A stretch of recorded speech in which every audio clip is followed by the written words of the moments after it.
Hi friend, window functions in SQL are a tool to do data analysis directly via SQL. It's a very powerful tool and also very complex. Window functions are quite similar to the group by aggregations that you're most probably already familiar with. Let's say you have a small table with two columns, category and amount, and there are 4 rows in there with the categories being A and B and the amounts 100 or 10. When you do a normal group by and then you calculate the sum of the amount, you will end up with a table containing just 2 rows. For each category, 1 row, A and B, and then the sum of the amount, 220.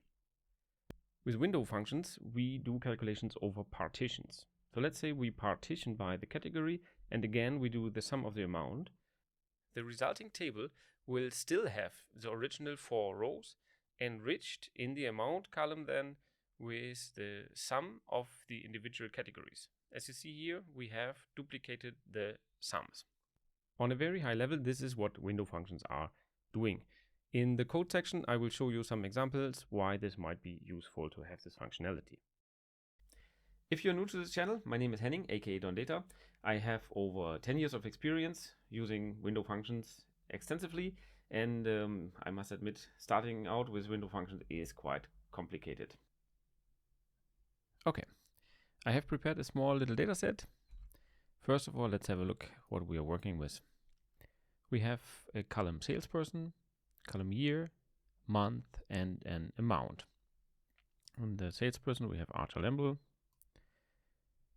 Hudson Onslow, and Jack Potter. All right, let's say we want to add the sum of the amount now to our analysis.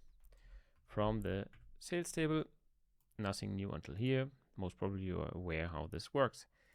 But if I want to add now the salesperson here and I do nothing else, I will run into an error because I'm mixing non-aggregate columns with an aggregation function. The standard solution would be to add a group by. We group by our salesperson and then we run it. Now we have a normal group by functionality where we took several hundred rows and at the end we have just left 3 rows. But if we want to keep all initial rows, we will have to use a window function. We can take the sum here, this aggregation function, and calculate it over a window. So we say we calculate the sum of amount over an open window. Open and close parentheses is the most simple definition of the window that we want to aggregate over. I need to get rid of the group by then because now we are using window function. Running this, I see, okay, now I keep my, okay, it were 108 rows initially and they are all still here and still I have the overall sum. So this would be my total amount. And with window functions, I can mix and match now non-aggregated and aggregated columns. I can just say, give me my normal account. Give me my normal amount here as well. And now you will see the first thing that we might want to do with it. Let's first run this. We see we have per initial row the amount and the total amount. And now I can do calculations based on this. We can, for example, say we divide the amount by, and then I take this calculation here, our total amount, times 100, and then we call it percentage of total. Obviously, I'm still missing a comma over here. And there we have it. The first row in this table, the amount of 424 is 0.9% of the total amount. So before I showed you when we group by our salesperson, we get the amount per salesperson. We can do the same thing also with our window functions. And then we will take our total amount calculation again, but this time let's go into the window definition. Here is where we will add our partition.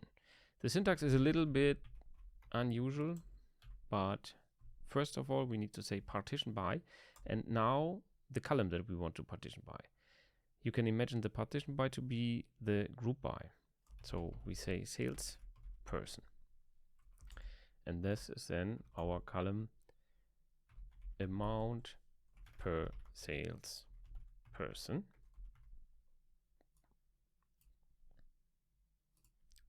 Running this, we see our Archer Lamble.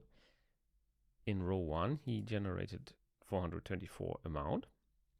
Over the whole table, regardless of the salesperson, we have the total amount of 46,000 and something.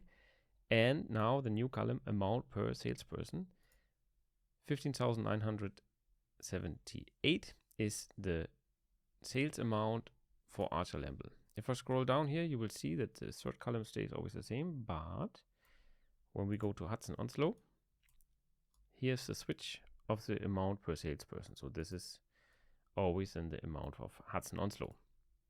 Obviously, here in the aggregation functions, you can use all the ones that you already know. You could, for example, say, give me the average amount per salesperson, and then we get the average amount per salesperson. So far, so good. The next thing we can do with window functions is to define a running value, like a running total. Let's take this one and get even more crazy. And there you can see that with the window function, you really have a lot of power once you get a hang on the quite crazy syntax. Instead of the partition by, we can also order in here. We can say order by, and we need to order by something. Let's say we order by year and months. If you remember, those were two columns that we had before. To see what happens, let's also add them here as rows. And this would be our running total. Executing this query, we see now that we have per year and months the running total over here. Question: why do we have 3 times the same value here? Because per month and year combination, we always have 3 salespersons. So those 3 together in year 2021 in the first month made together 1,227. So this is the sum of these 3 values here in the front. What do we need to do if we want to have it per person? We can just say we ordered also by sales person.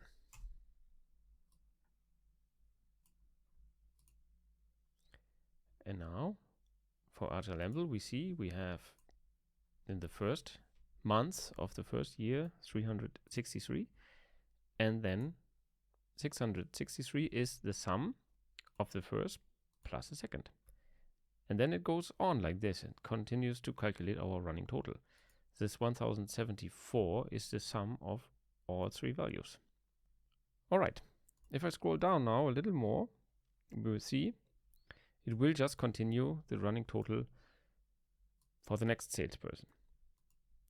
Maybe we want to have a running total per salesperson, not running over all the rows. What are we going to do? What we can do is have partitions, and within each partition we have the order by.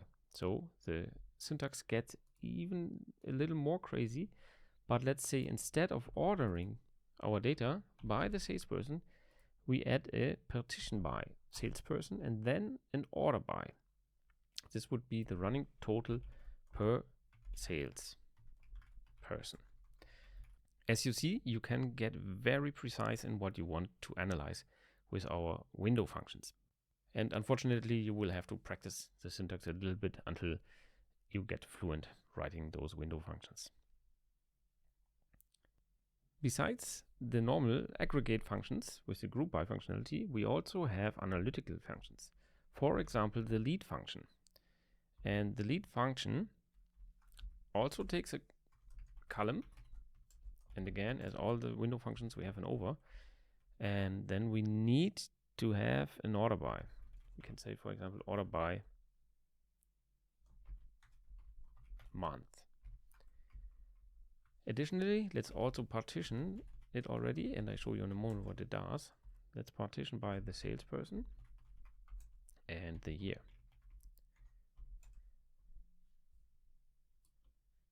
Running this query, we have here a new column, 270 for the first row.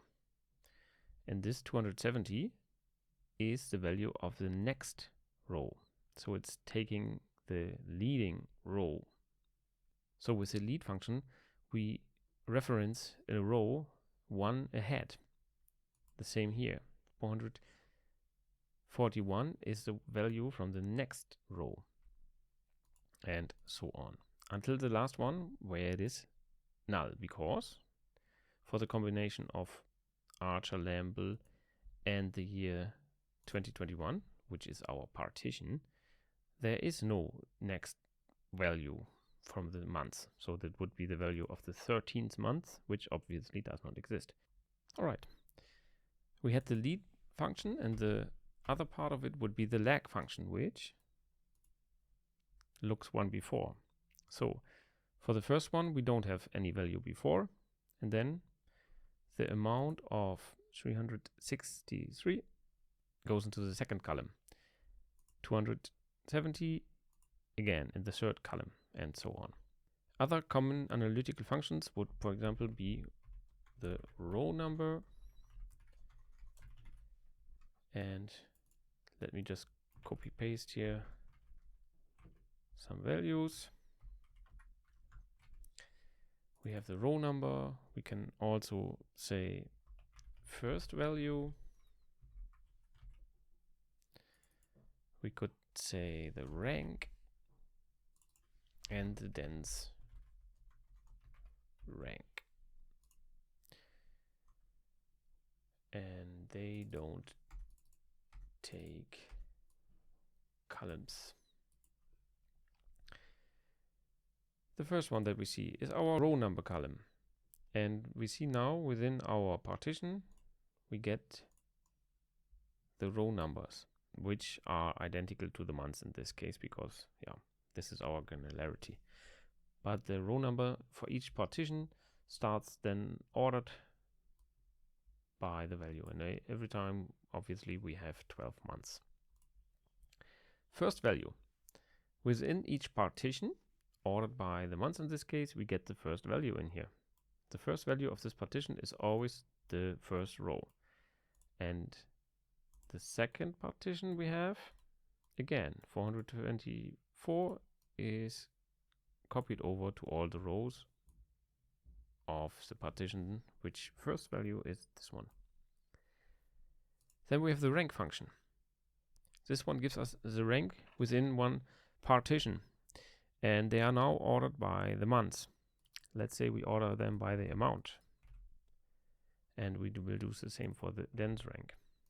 Running this again, we see that the rank number 1 is the one with the lowest amount here, and the 523 is the highest one. So most of the time we would say the number 1 should be the highest, so we can also specify descending order in here. Running this, the order is turned around, so the highest one has now the number 1. The lowest amount within the partition has the 12, and so on. And then we see that the rank and the dense rank, they are always giving us the same result.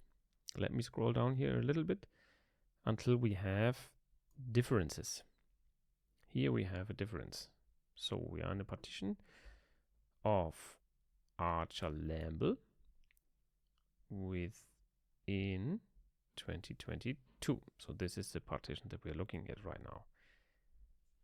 Number 4 is in rank and dense rank the same, because the value 495 is the same in the months July and August.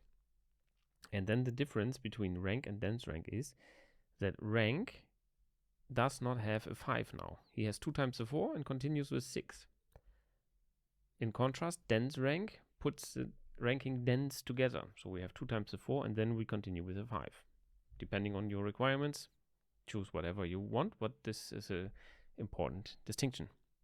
Okay, this is what you can do with your window functions. If you have any questions, leave them in the comments and I will try to answer them as fast as possible.